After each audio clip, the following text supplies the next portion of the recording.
Mid-conversation, a servant came over to quietly ask Hanrushu a few questions about the party.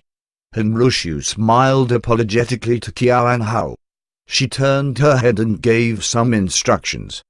Qiao Hao hesitated for a moment, before she put her cup down and turned around to walk over to Lu Jinian.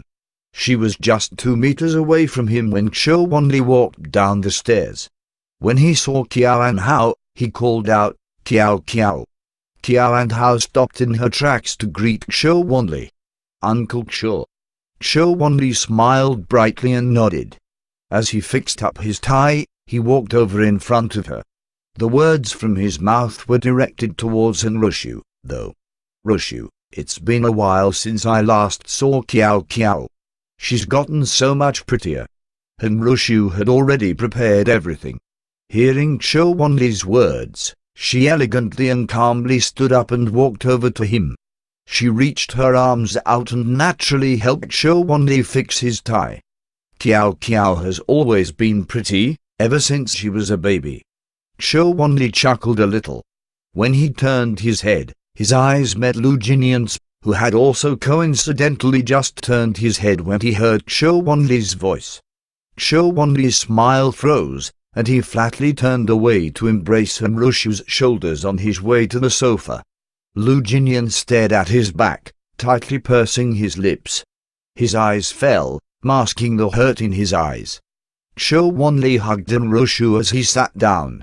Then he asked how Qiao Jiamu's birthday preparations were coming along, to which Hanrushu answered in a warm tone of voice.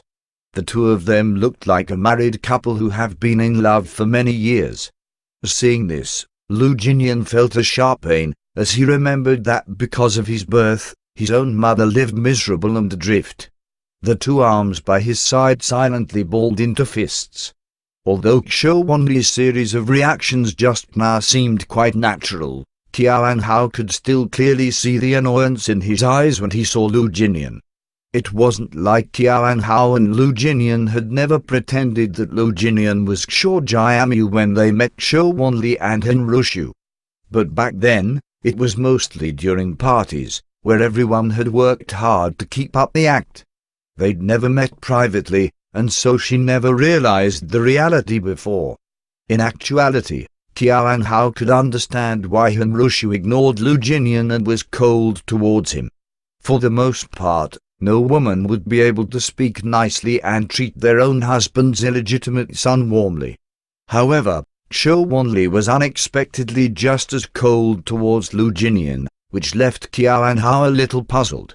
Even if he didn't like this son, Lu Jinian, he wouldn't be so lazy as to not bother to talk to him, right? An unspeakable pain surfaced in Qiao Hao's heart. She instinctively looked over at Lu Jinian, about to speak, when suddenly he said in a deeply cold voice, "I'm going out for a smoke." He didn't wait for Qiao Hao to respond, just turned around and strode out of the house. "Qiao Qiao, come." Qiao Hao, who secretly wanted to follow Lu Jinian out, suddenly heard Hanrushu's call. She replied with an "oh." Through the floor-to-ceiling windows, she glanced over at Lu Jinian, who stood by his own car, as he lit up his cigarette. He took a deep one and let out a mouthful of smoke. She turned around and walked towards the sofa.